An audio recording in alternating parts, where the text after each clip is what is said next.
Hey friends, I'm very excited to do this walkthrough. It's the very first case of 2025. We're not in Kansas anymore, written by Harry Gross. It was a fun, challenging case. Nobody got a perfect score. I got 655 points, which was good enough for 15th place.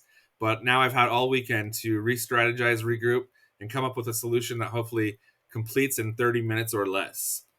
There's some new features in this case, things we've never seen before, including a hexagonal maps, graphs with nodes and distance paths, as well as pixel art in the bonus questions. So if you want to learn how to solve this in under 30 minutes, follow along right now. Import lambdas, and let's go. Initial things before I start, I'm going to do a bunch of setup. Simple things like relabeling the tabs for easier referencing. IBR. I'm also going to make named ranges called YCR and YBR. And perhaps most importantly, I'm going to make a table for easy referencing. So I want the address of every option, the value, the row, and the column. Equals to call make array. There's 28 rows, 25 columns.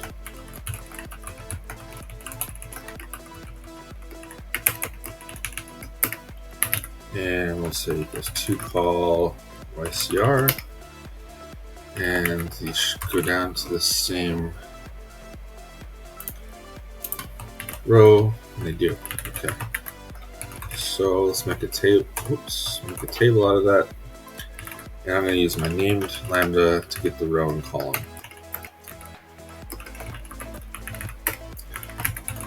And we'll name this table M. And we're going to do the same thing for the yellow brick road. Address, value, row, and call.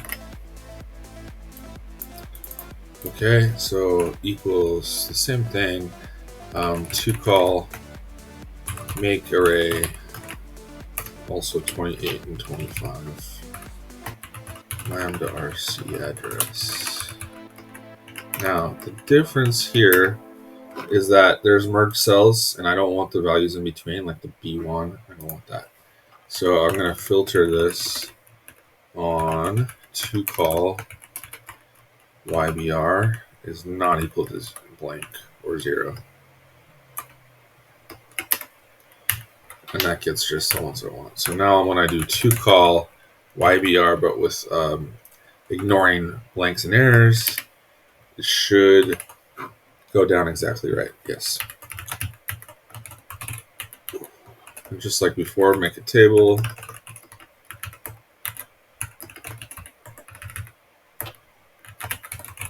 And we're going to name this table MM.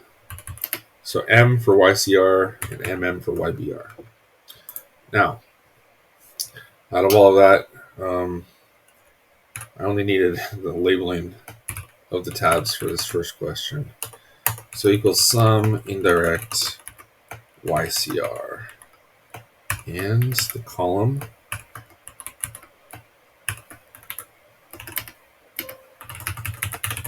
Okay, cruising. Okay, we want to know the amount of steps where it's just simple horizontal and vertical. You just need to know the row change and column change, and subtract 1. So row plus column minus 1. Easy peasy. This one is very hard for level 3. I think Harry said the order was a little bit. I don't know what happened with the orders here, but this would be normally like a level 5 type question. I'm gonna try not to explain too much so I don't run out of time this time. Let's see. I will do it demonstratively a little bit. So I'm going to reduce. I'm going to pass the initial array is going to be. Let's go up here. Let's reduce. The initial array is going to be two values. So I'm going to pass the starting value, starting address, along with the corresponding brick number, which can be found with a little XLOOKUP to the table that we wrote. Address and value. Okay, so that's the array. And I'm sorry, the initial value. The array that we're going to pass is just a placeholder. It's just something that we're not going to use it in the actual lambda. We're just going to iterate 15 times because I don't know when this is going to end. You keep looking for the largest adjacent cell and stop when you get to the maximum possible one. And I'm just going to guess that like 15 is more than enough. We'll see if that's right. So lambda AV, and we're going to hstack the accumulator, and then write this let. And in the let, it'll be cell is going to be index a, no, not index. We want take the first row and the last column. Okay, and then the row of that, we'll just be looking up the address and returning the row. Okay, and do the same thing for column. And now we want the adjacent cells. So I'm going to call those neighbors. And so we're going to say filter address on the absolute value of the row difference plus the absolute value of the call difference. It's got to be less than 2. This logic is familiar if you've done flower power. You have to find adjacent cells in that problem too, and it's the same logic.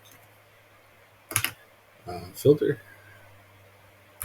And so that's our neighbors. So the values are going to be just a lookup of the neighbors.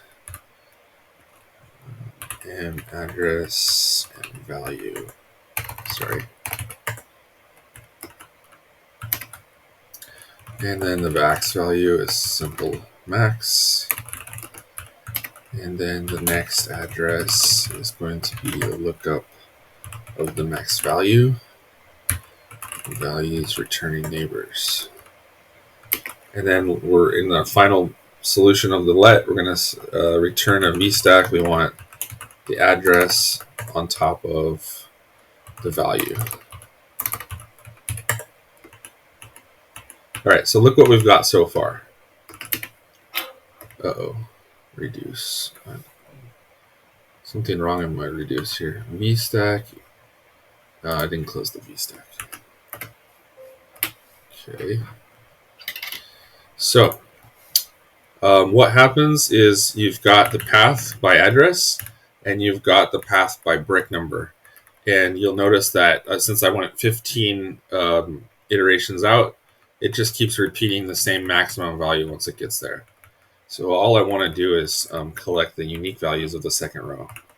So I'm going to say drop the first row, and then unique to get the values that we want, and sum those up.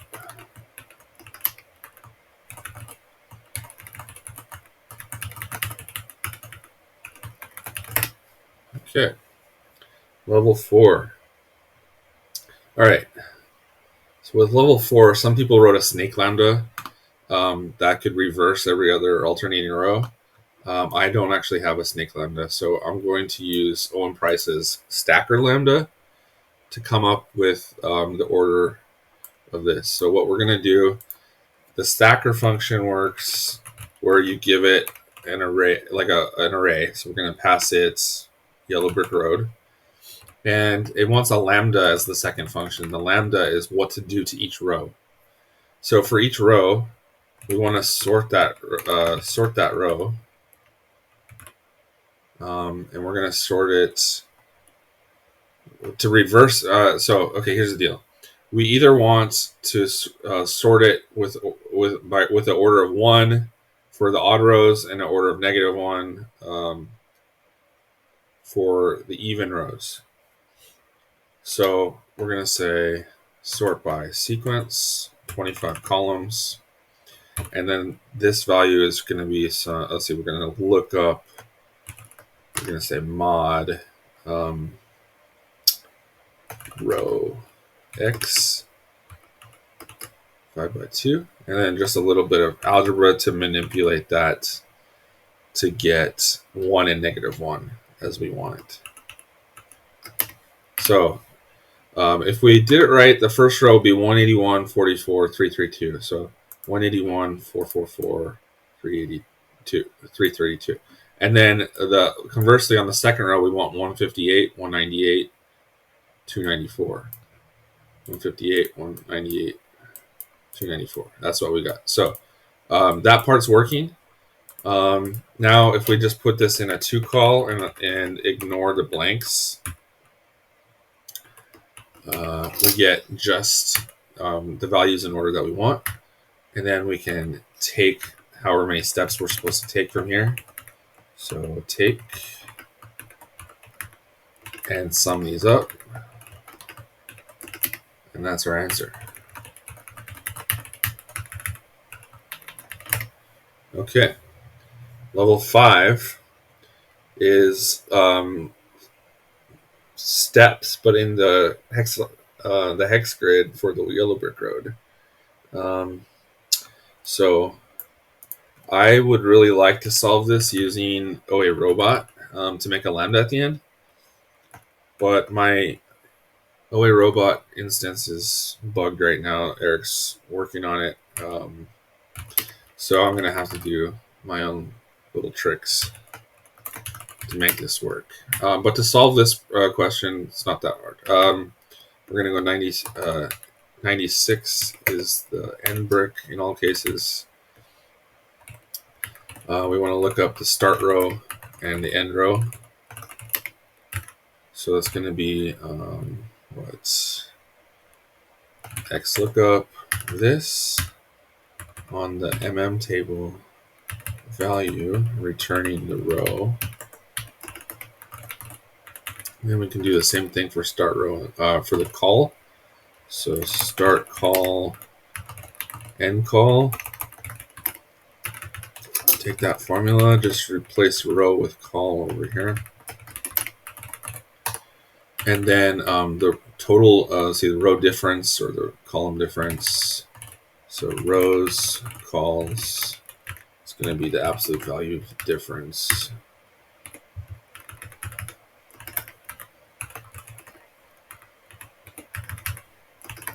All right, and with that, we should be able to get our final answer. It's going to be, okay, so here's the deal. If, let's see, as you move across horizontally, it's 2 columns for every step. But when you go vertically, you get an extra 1 column in that. So when you're thinking about this logically, it's the rows go first, and that tells you how many columns away you can get. So you always handle the rows first. So I'm going to say equals if the rows are greater than the columns, then that's the number of steps we need. But if the columns are greater, then you go rows first, and then you subtract the rows off the columns and divide by 2. And that's the number of steps. Maybe. What did I do wrong? Let's see. This should be a plus. Yep. Okay. All right. Now, if I had OA robot working, right now would be the time where I whip it out and show you how to make a nifty lambda. I don't have that luxury, so this is going to have to be taken on faith that that's done. So what it would be at the end, be a function like steps, and you just input the start brick and the end brick, then you get that. Beautiful. And we're going to use that function on this problem here. So in this one, you start at cell a brick, let's say 336, and you want to see the lowest number you can get to in 3 steps. And so the way we're going to do that is actually look at all of the bricks and see how many steps they are, and then filter the ones that are 3 or less. So you would say something like map all of the bricks by value, brick number. lambda v, and return using my steps lambda that I have created. The start brick is going to be this, and the end brick is going to be v. And so there's the number of steps for every single brick in the map. Now we filter the value. I don't know if that matters. On this step has to be less than or equal to 3. So these are all the steps that are in this range. So that in the picture, they would represent the beige cells. And we want the lowest value of those. And that's your answer. All right, level 7. With level 7, you're given a table, and you have to work backwards basically to see, okay, given the water that flows through these different things, depending on which nodes are turned on for each level, how much water ends up at the end. Okay, I'm going to do this with a data table. So create my data table with a macro. And what do we have? I'm going to take this table and I'm going to convert it into like a vertical one only. So let's make this a vertical lookup. Just a little bit of manipulation here.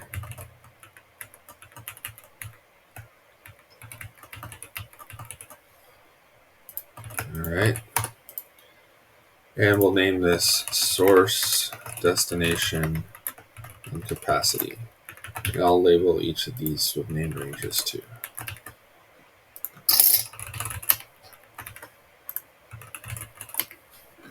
Okay. Now, our model is going to be like this. We're going to have a node. List out all the nodes, including the end. Okay, it's either going to be on or off. The water source is always on. The end is always on. What changes is these nodes 1 through 12, depending on this array here, this text string here. So what I'm going to do is use a match function. Okay, I'm going to match each of these to a text split array.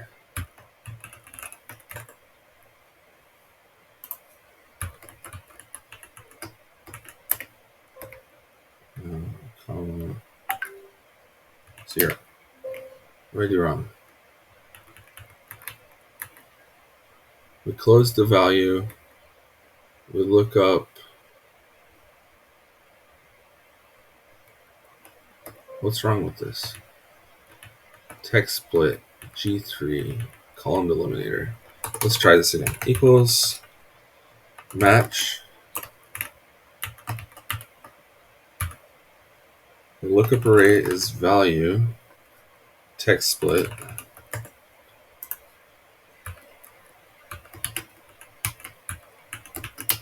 There we go. Now, notice that we get errors, NAs, on the ones that don't show up in this list. So I'm going to say is NA, and then essentially it reverses what we want. So the ones that aren't in the list show up as true, and the ones that are in the list show up as false. So if we wrap that with a not, we get on for all the ones that show up in the list and false. Okay, so this is working correctly now. All right, and then lastly is the flow. How much comes to it? Okay, let's start like here, and I'm going to demonstrate the solution here. It's kind of complicated, but I'll try to walk through it understandably as much as possible. So for each node, let's look at the picture. Each node, let's copy and paste all of these over here. Okay. So for each node, you want to know how much comes from above. And the number that comes from above, let's say you're at bucket 4. We're going to start at bucket 4.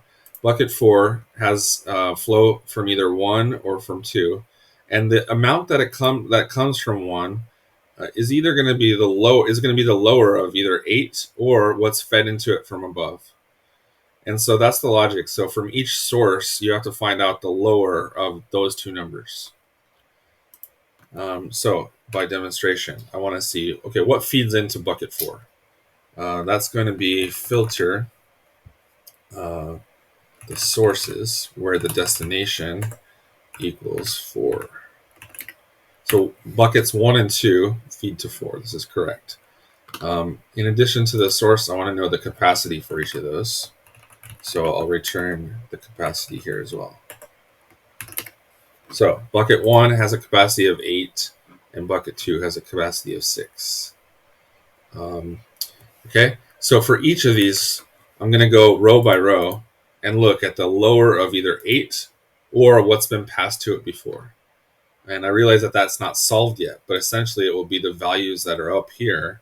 We assume them to be solved, and then when we copy and paste the formula, it'll all work itself out. So we're going to say by row, lambda r, and so it's going to be the lower of the capacity, which is already in our second column of the row that's passed, so index r2, or xlookup index r1. We're going to look that up in the nodes above, anchoring the top row so that we can copy and paste that value, and it will slide. This part will slide up and down, but this one will not. And then the same thing for the flow is what we're actually returning. So anchor that one. And so what we've got so far now is the flow from each of these buckets. And so the total flow to 4 would be the sum of these. So wrap that in a sum. And now if we now at water source 1, it's always on. We're going to assume a max flow of just arbitrarily high number, 99. The rest of these are just this formula copy and paste in. And so this works assuming we haven't touched this column yet. The nodes are on or off.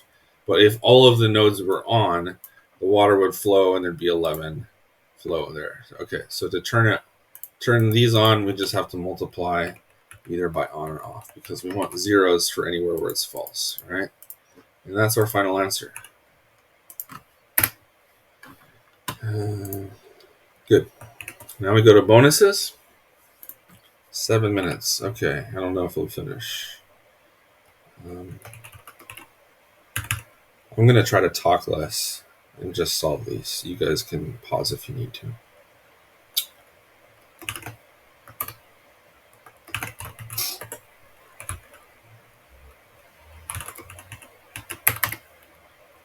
All right, so we want the max of the calls.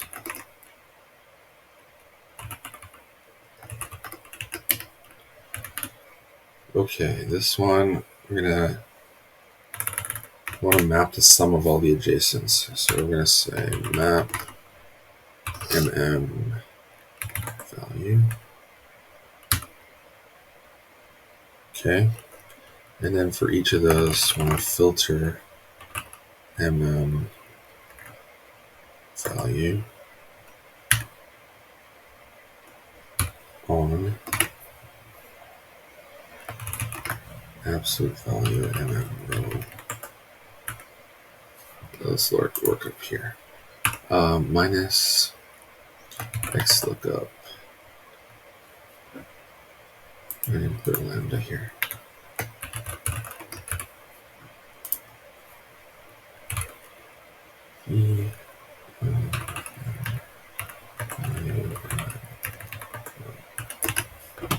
Okay, so the row difference has to be less than 2. That's one condition. The column difference has to be less than 3.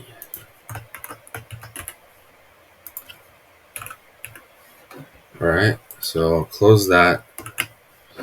That gets all the adjacent values. We want to sum them up. and exclude the value itself of that cell. Okay.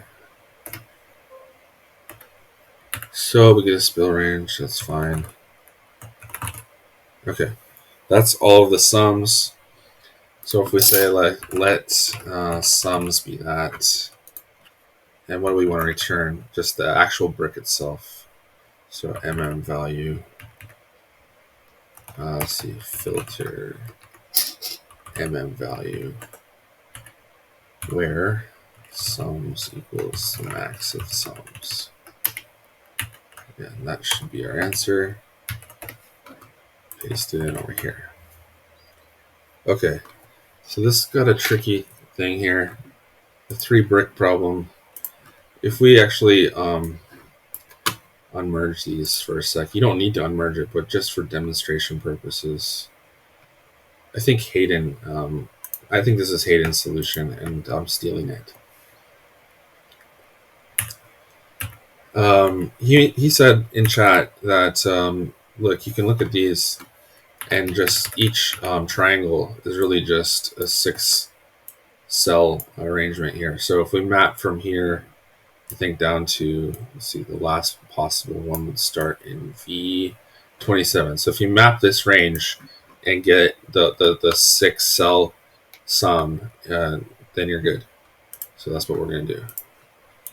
So equals map YBR A1.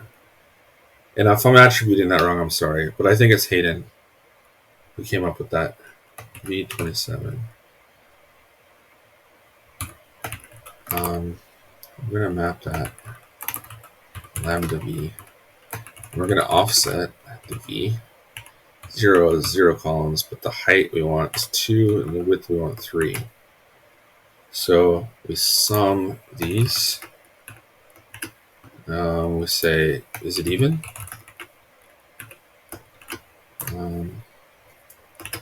Let's convert that is even from true false to 1 or 0. And then add up the results. Whoa. All right, 3 minutes left. We need to know from the Emerald City map the values of the green here. So we're actually going to go to ChatGPT and ask it to write a function in VBA. Write a VBA function that returns the green value, the green RGB value from a, let's see, given a range.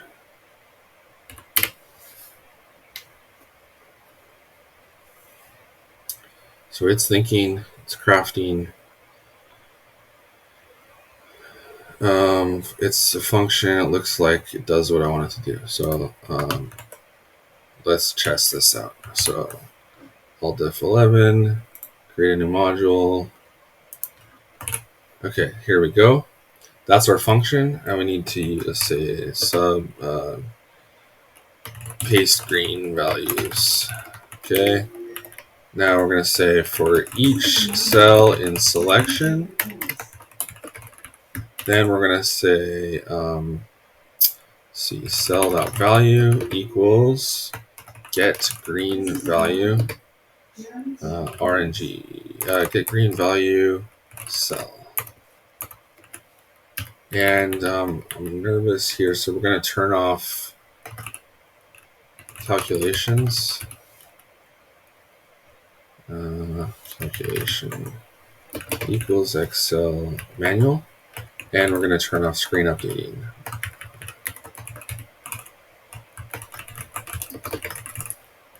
And then turn those back on at the end.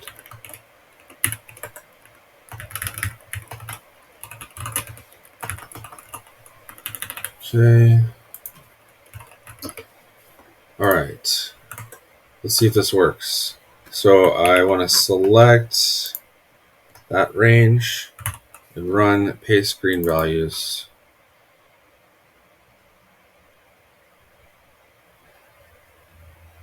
And it appears to have worked. I get a little bit of lag here for the scrolling when there's this many colors.